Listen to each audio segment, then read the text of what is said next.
They dragged her through the dirt road of Marrow Creek at dusk, the sky bruised violet and the wind harsh as a horse's snort. Her wrists were bound behind her back with coarse rope that bit into her skin every time the deputy's boot nudged her forward. Above the creak of wagon wheels and the distant howl of coyotes, you could hear the sign slap against her chest. Rough pine, hastily nailed, crudely painted traitor. No one in town met her eyes. Not the women clutching their shawls tighter. Not the old men spitting tobacco by the hitching posts. Not the preacher who looked at his boots when she passed the churchyard. Her name had been Clara Boone once, a widow of 26 winters. Known for her pale hair she kept braided tight, and her steady hand with herbs when fever came knocking on neighbor doors. Now she was witch, whore, traitor, whatever word stuck best to the fear that gnawed at Marrow Creek's throat. They said she sold maps to a band of Sioux raiders who burned 3 ranches east of town. That she left her back door unlocked on purpose the night old Jensen's cattle vanished. That she let an Indian man sleep under her roof, that part was true, or half true. A man had come, yes, ragged and half-starved, limping on a wounded foot. She'd given him bread, water, a place to rest by her hearth. For that small mercy, the preacher's boy swore he saw her whisper devil's talk in the dark. The sheriff's men tied her to the post outside the jail. The sign around her neck swung as the wind picked up, whacking her collarbone. Each thud thudded deeper than bruises. It said, "You do not belong." A child peeked from behind her mother's skirt, eyes wide at the straw-haired woman bound like a stray dog. Clara tried to speak, but her lips were split where they'd backhanded her for spitting when they called her Redskins whore. Somewhere out past the prairie's edge, beyond where the cattle trails faded into coyote tracks, a man with skin the color of wet earth and eyes older than this town's lies was listening. His name was Chaska, Lakota born. He'd buried his brother under an oak tree the settlers had cut down the next spring. He'd traded pelts for flour in this same town once. He'd seen Clara Boone's porch light through cold nights when he hunted rabbits close enough to the fence line. He owed her nothing but bread owed hunger, and kindness owed the winter. By the time the sun was down and Clara's shoulders sagged with cold and shame, the sheriff locked the jail door behind her, leaving her tied upright in the dark so the town could see her ruin at first light. Her neck ached from the sign, her wrists burned raw from rope that smelled like horse sweat and fear. She prayed a little. Then she stopped praying. Some prayers are best kept quiet, for no God dares linger in a place where men have made themselves judge and fire. Out there, past the brittle mesquite, Chaska watched the jailhouse lantern gutter. In his pocket, he carried flint and oil, and the will to scorch a lie off a woman's throat. Night came to Marrow Creek like a thief slipping a knife beneath a pillow, quiet, sly, promising bad dreams by dawn. The saloon's lamps flickered out one by one. The preacher's house stayed dark. The windows shuttered tight, though inside his wife pressed her ear to the wall and listened for the crows that sometimes cawed in her husband's sleep. They'd called them night riders back east, men who wore masks and rode hard through the night with torches, rope, and righteous poison in their teeth. Here, they needed no hoods. Everybody knew everybody's shame. That was enough to keep the fire warm. Inside the jail, Clara's chin dipped to her chest. She tried to brace her knees, but the rope cut circulation until she felt nothing but a creeping numbness. The traitor sign rested heavy against her ribs. Every breath scraped the edge of it. She drifted in and out of the same dream, her mother's soft humming, fields of Indian paintbrush, a strong hand pressing a damp rag to her forehead that first winter she was wed. She tried not to think of his name. Names were dangerous. They tethered you to hope, made you soft for pain.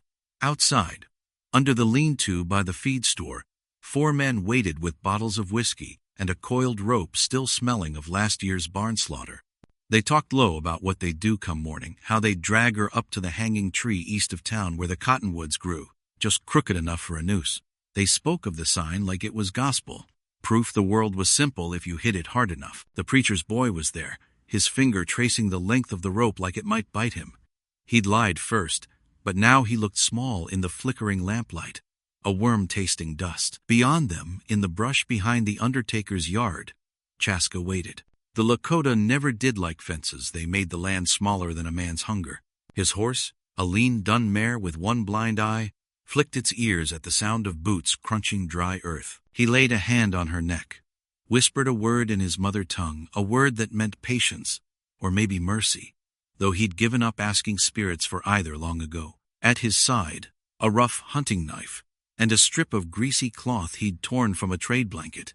In his mind, he weighed the wind, the distance, the odds that the girl inside still had breath enough to walk if he cut her loose. Back inside, Clara's eyes fluttered open to the jailhouse dark. She heard them outside, their laughter curdled like old milk, the rope dragging in dirt. She did not pray now. Instead, she counted her heartbeat like it might be the only thing the world couldn't take. In the corner, a mouse nosed at the crumbs near her boot. She envied it small, unnoticed, free to run. But Clara Boone had never been small enough for that. They'd always seen too much of her mind, her mouth, her stubborn mercy that made her let a stranger's wounds bleed out by her fire. The wind changed then, sharp and restless. Somewhere close, a horse snorted, a door creaked, and Clara, half lost to the dark, half anchored by the raw ache in her wrists, felt the first thread of warmth coil in her chest. Not hope exactly, something rougher, like a match struck inside her bones. Outside, Chaska touched the flint to the rag. Flame danced small, angry, hungry for wood. The sign around her neck would burn tonight. And maybe when it did, the word traitor would loosen its teeth on both of them. The wind stirred dust devils across the main road of Marrow Creek, while the moon pressed down, swollen and pale as a watchful eye. Chaska's mare shifted her weight, iron shoes clinking softly against the rocky yard behind the jail. He hushed her again, 2 fingers stroking her jaw the way his mother once brushed knots from his sister's hair, gentle, steady, saying, "Wait, wait." Inside, Clara swam through dreams broken by sharp jolts of waking. She tasted iron on her tongue where her teeth had bit clean through her lip. The sign swung a little with each shallow breath, traitor creaking on the rope knot at her collarbone. She wondered if they'd bury her with it. Maybe they'd nail it to the hanging tree instead, so every wind that passed through Marrow Creek would know what mercy costs. At the lean-to, the preacher's boy fumbled his whiskey bottle and it shattered at his feet. The older men hissed curses but didn't hush him. They liked their talk big and their threats bigger when the night made their shadows long. They spoke of dawn like it was a bright sword ready to strike her neck. They didn't see the man in the shadows past the feed store. They didn't smell the oil that stained his palms. Chaska moved slow, a hunter's patience stitched into every muscle. He crossed the yard like a ghost wearing moccasins instead of boots that give you away. The jailhouse door was old pine. The latch, a cheap brass hook, rusted where rain hit it. He'd opened worse, broken into cabins when hunger left him no pride. Inside, the floorboards were warped from flood years back, nails working loose with every step. He knew which ones squeaked from a single pass last winter when he'd laid flat in the snow, watching the sheriff's lantern flicker through the window. He crouched at the back window now, the glass clouded with dust. Through it, he saw her straw hair matted with sweat, chin resting on her shoulder like her neck might snap under the weight of the word traitor. Her eyes were half open. They flickered when his shadow crossed the moonlight. A mouse squeaked near her boot, then vanished into a crack. He rapped the pane with a knuckle. Once, twice. Her eyes opened all the way, then blue, cracked with red veins but sharp enough to cut through the dark. She didn't speak. Good, he thought. A shout could wake the dead in this graveyard of a town. He pressed the edge of his blade to the window frame, wiggled it under the latch. Pine splintered soft like it wanted him inside. The wind whistled through when the window yawned open, carrying the sour stink of sweat, rope, and old whiskey. He slid inside on his belly, the knife clenched so tight his knuckles whitened. She flinched when he touched her wrist, testing the rope's bite. The hemp had fused with torn skin, red, crusted, slick, where her pulse kicked like a wild horse. She breathed sharp through her teeth but didn't cry out. Brave or empty, maybe both. His thumb brushed her palm. Once, an apology he didn't have words for in her tongue. Chaska lifted the sign. It thunked against her sternum. He read the word, and his mouth hardened like flint striking flint. He slipped the blade under the cord that knotted the board around her throat. One pull. The rope gave. The sign fell to the jail floor with a dull knock that sounded louder than thunder in that hush. He wanted to drop it there, leave it to rot. But some shame must be burned, or it grows back thicker than weeds. He leaned close, lips near her ear, his breath warm where the night was not. Come, he said. voice rough from disuse. Her eyes flickered again, fear, then something like trust, or the last scrap of it she hadn't let rot. Her knees buckled when he freed her wrists. He caught her weight against his chest, felt her ribs through thin cloth. She smelled of rope burn, sweat, and sage smoke that had clung to her house once.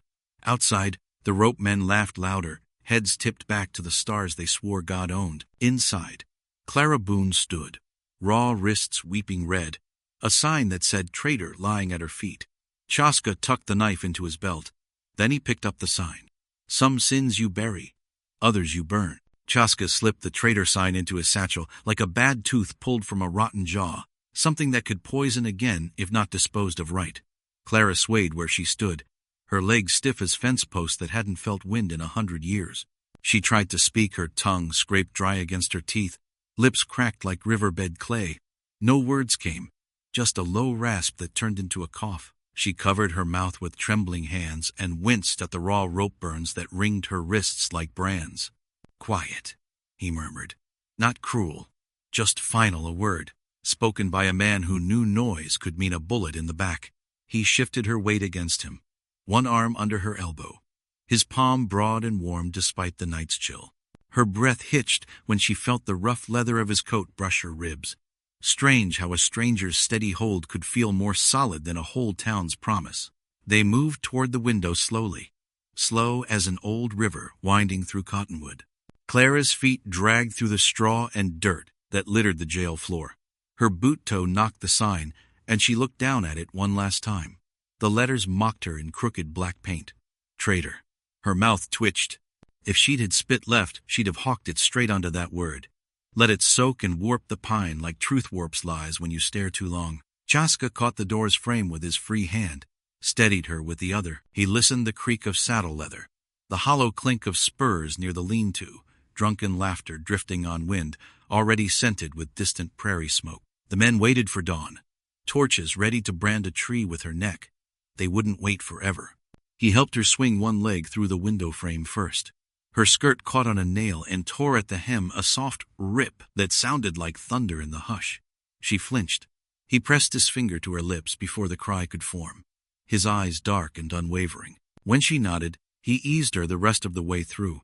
Her boots hit the packed dirt with a soft thud.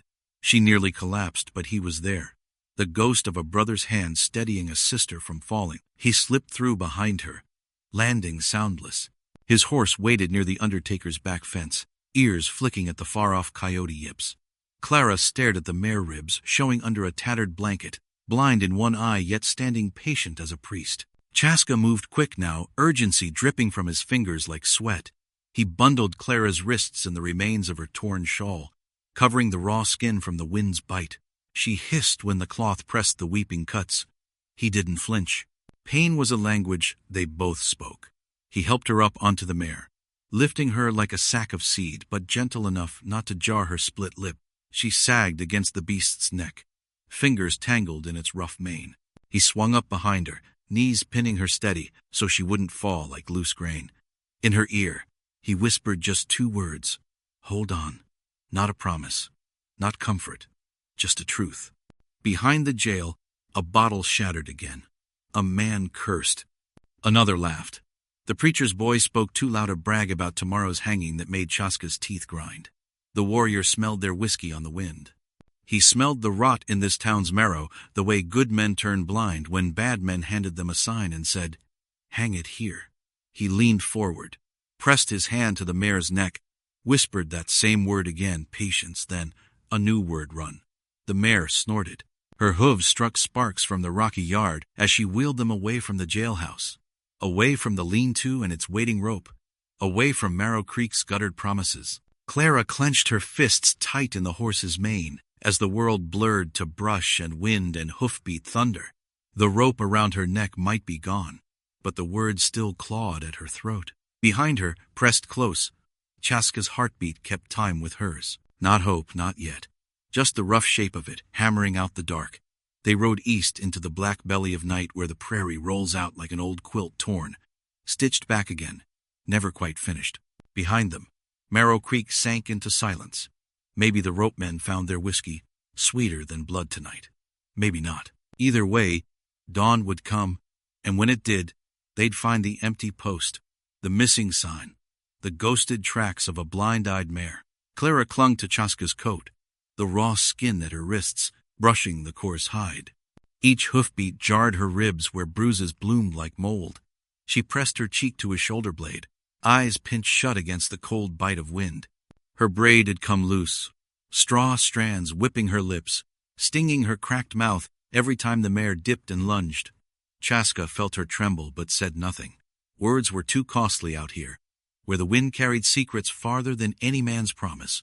Instead, he angled them away from the main trail, cutting through a stand of mesquite that tore at his leggings and scraped Clara's skirts raw.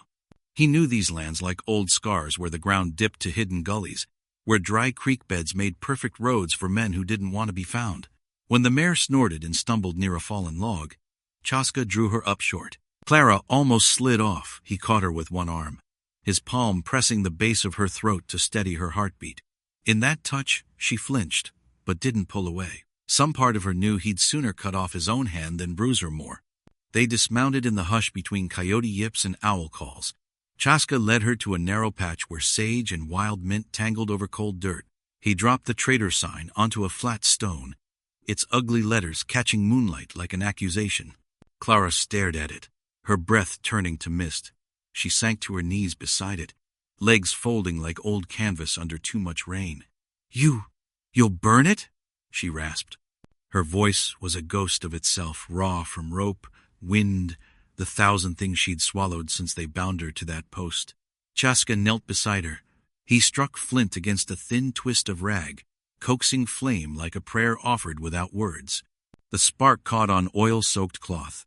He fed it slow, a scrap of dry sage, the edge of the sign. The pine board hissed, then crackled, black paint blistering as flame licked the word away. Traitor. Each letter crumpled into smoke that rose between them, sharp and sweet with burnt sap. Clara leaned close, palms splayed to catch warmth. The firelight carved her face into something fierce and soft. All at once, raw cheeks, swollen lip, eyes burning bright behind the hurt. She stared so long at that sign turning to ash that she forgot her wrists, forgot the cold, forgot the men who'd pinned that word to her neck like a millstone. When the last black scrap fluttered up and away on the wind, she turned her face to Chaska. He did not flinch from her eyes. In their depths, he saw the echo of prairie fires that sweep clean what rot clings too long. Her lips parted to thank him maybe, or curse him, or ask him what would come next, but the words caught, tangled behind the old ache in her throat. He lifted a charred corner of the board from the stone, pressed it into her palm. "Keep it," he said, rough voice cracking the hush. "Burn again when you need." She curled her fingers around the blackened shard, a piece of shame turned relic, a wound turned weapon. The wind tugged her braid loose until hair fell across her face, hiding her smile, small, cracked, but real. For the first time in a long while, Clara Boone felt her name in her bones, and it did not come with a noose. Above them, the stars burned clear. Around them, sage smoke coiled and vanished into the dark. They sat there a while longer, silent in the hush that follows a fire's last breath. Somewhere far off, coyotes laughed at the world's soft cruelty. When the wind shifted, Chaska rose, hand outstretched. Clara took it without flinch or question. He pulled her to her feet.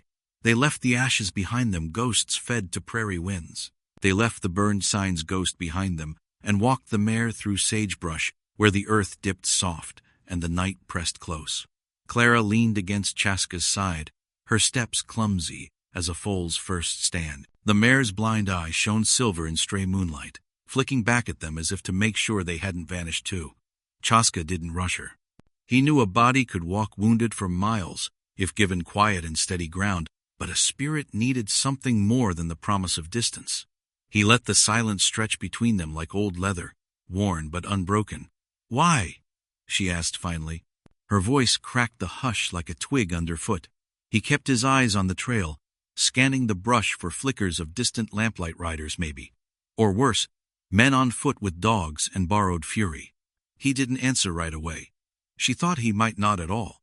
When he did, it was as if he spoke to the wind. Because mercy don't ask for a sign. Her lashes crusted with half-frozen tears when the fire caught. She held her hands over it, palms trembling, rope burns raw and cracked. Chaska's eyes flicked to those wounds, then away. He dipped a cloth into his canteen and cleaned the worst of the grit from her skin. When his thumb brushed the deepest welt, she sucked a sharp breath through her teeth. He didn't flinch, just worked steady, water running pink over his fingers. When he was done, he took a strip of soft hide from his satchel, bound her wrists gentle as binding a newborn's ankle. Each loop of leather meant, still yours, still whole, not theirs. Clara watched him work. His hair fell across his brow, a single raven's wing streak of gray at his temple. She wondered who he'd been before a white man's rope turned him ghost on the prairie, who he'd lost to the same fire she'd tasted tonight. But questions sat like stones in her throat, too heavy to lift yet. The fire cracked soft between them, its tiny warmth holding off the dawn chill. Somewhere in the brush, a single lark dared the morning with a broken song. Clara pulled the coat tighter around her shoulders, pressed her rope-burned wrists to her chest like a prayer.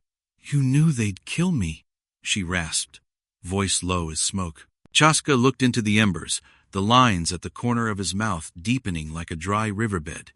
"They'd hang a ghost if it gave 'em warmth," he said. "Burned the sign. That lie don't feed 'em now." She laughed then, a cracked, broken sound. Not joy, but something older. A release.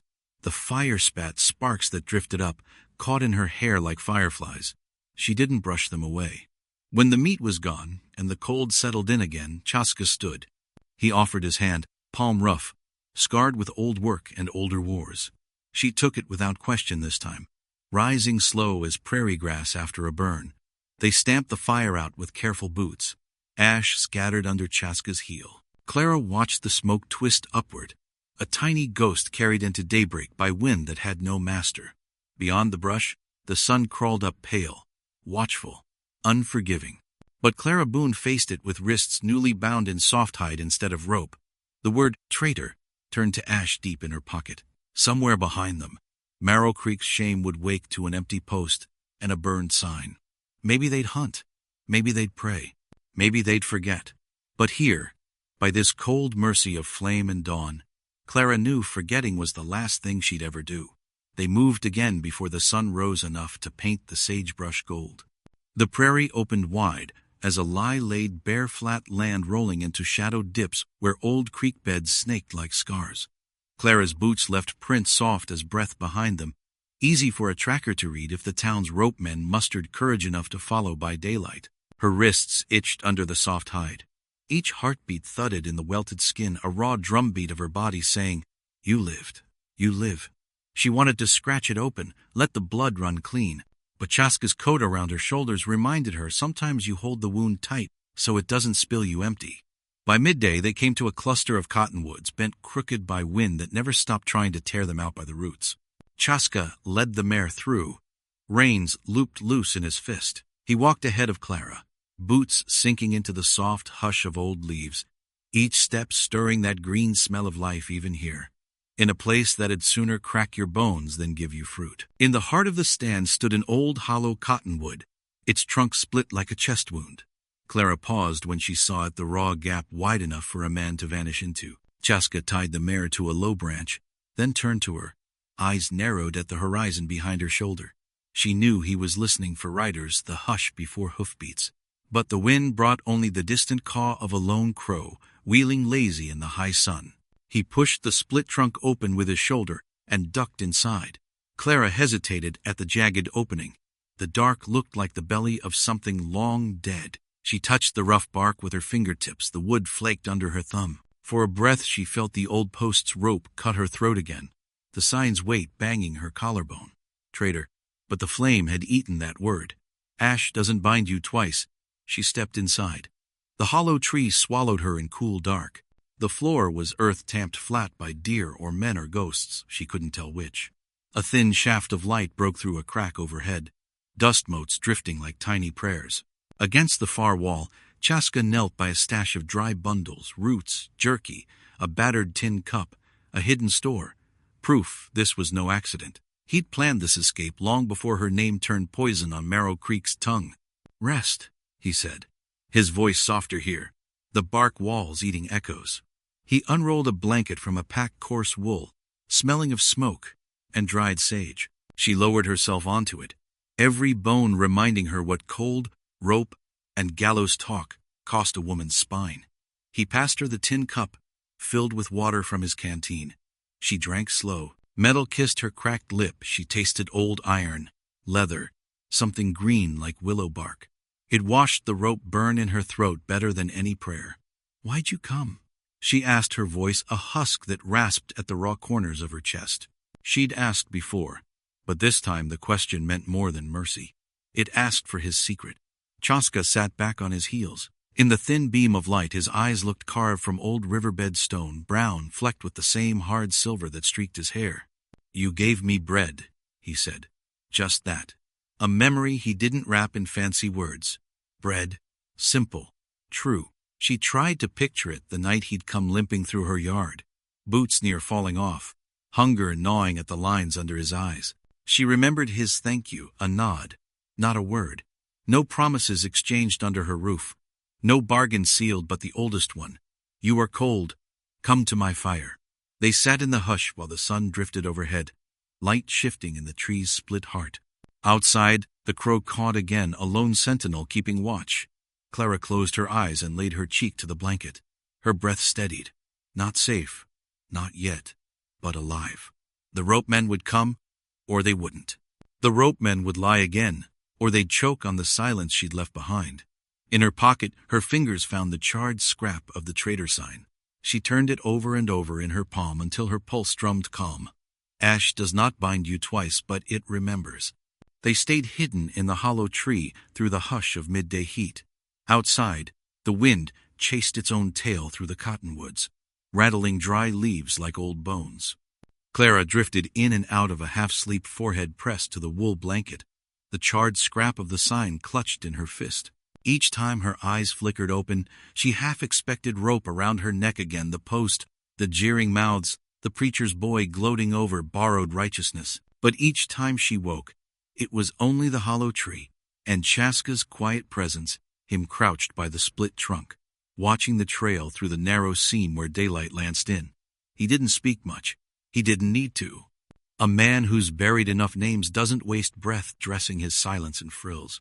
When the sun dipped west and shadows stretched like black knives across the cottonwood grove, Clara felt the hush break, a hush that had sat heavy in her chest since the sign first swung at her throat.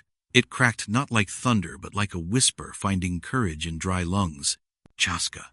Her voice was softer than the wind, but it bent him toward her just the same. She held up the charred scrap.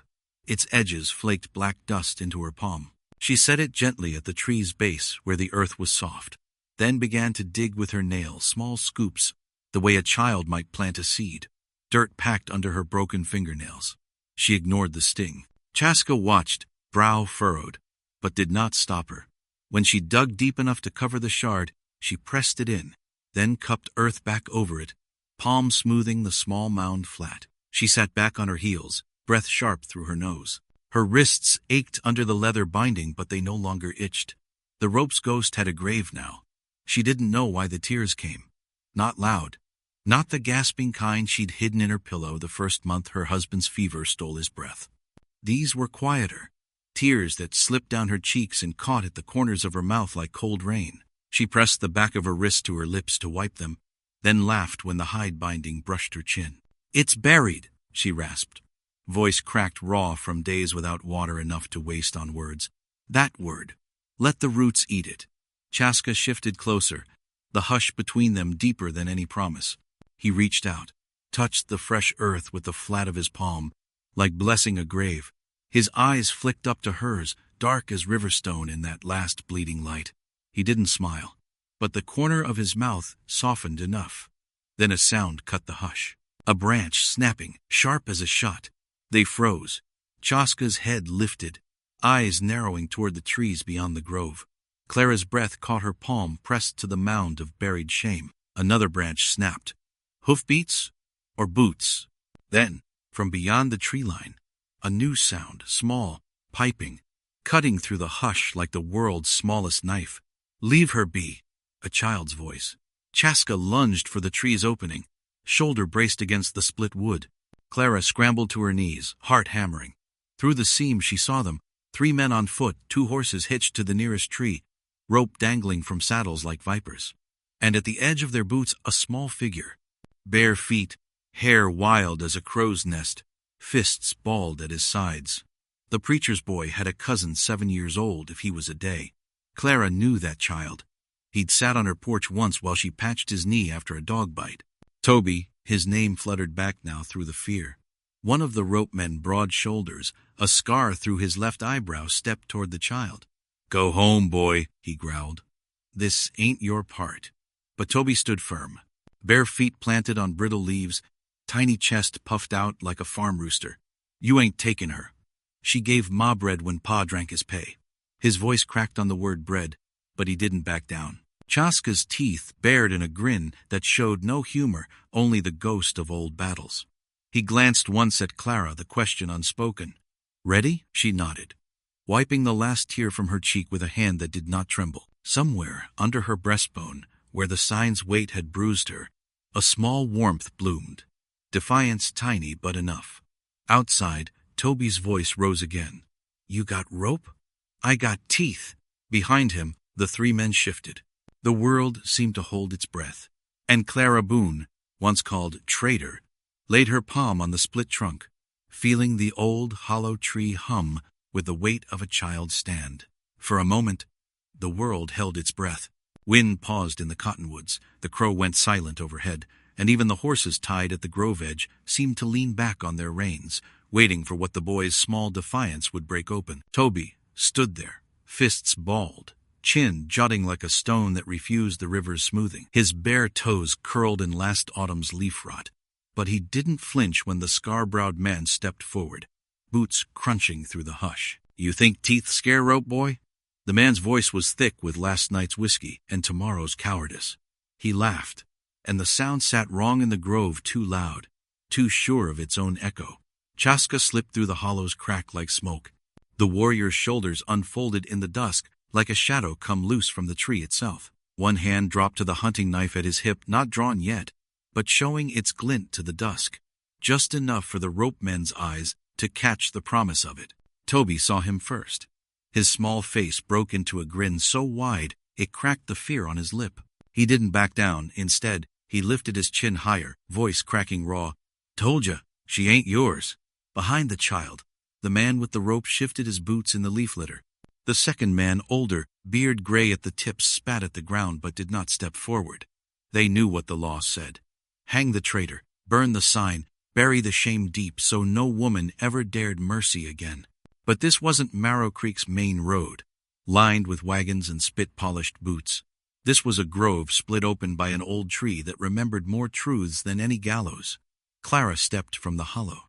Her boots hit the dirt soft as rain. She looked smaller than the word they'd pinned to her throat, hair unbraided, rope burns dark red under the soft hide wraps, Chaska's coat hanging off her shoulders like a prayer stitched in borrowed leather. But her eyes didn't duck when the rope man's gaze met hers.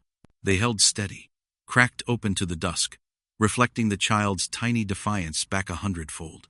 "You want your rope?" she asked, voice husky from cold and days unspoken. "Take it home. Hang your shame on your own porch." The scar-browed man flinched at her words. His boots shifted again. Behind him, the older man grunted low.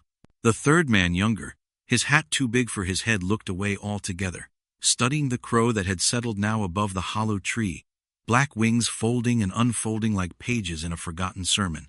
Chaska stepped up beside Clara, close enough that his shoulder brushed hers. He didn't draw the knife yet. He didn't have to. His presence spoke what iron and rope never could.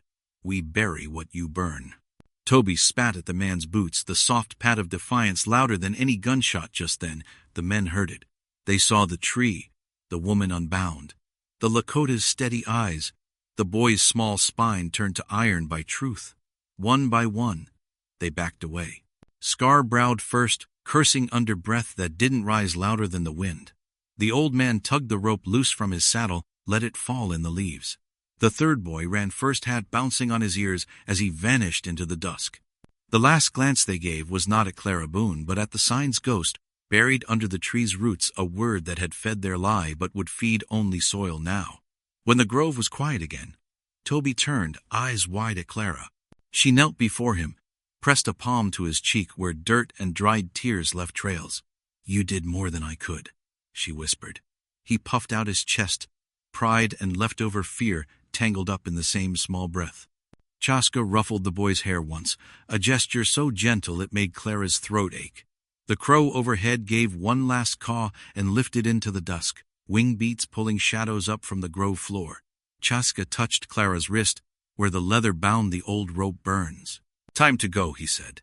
Not a question. A truth, simple as bread. She nodded. They turned east, where the cottonwoods broke open to open plain. Toby watched them go, barefoot on cold earth. A new story tucked behind his teeth, one he'd tell loud when Marrow Creek's fear came asking who dared stand when silence cracked. Clara Boone did not look back. She walked beside Chaska, the hollow tree fading behind them. The scrap of sign lay buried at its roots. Word turned to rot. Rot turned to seed if the roots willed it so. Above the prairie, night poured back in. And somewhere beyond that hush, fires waited, some to burn shame, some to warm mercy. They would find them. They would build their own. The hush at the campfire's edge still asks you, what do you bury to stay free? What scrap of shame might feed your roots instead of choking your throat?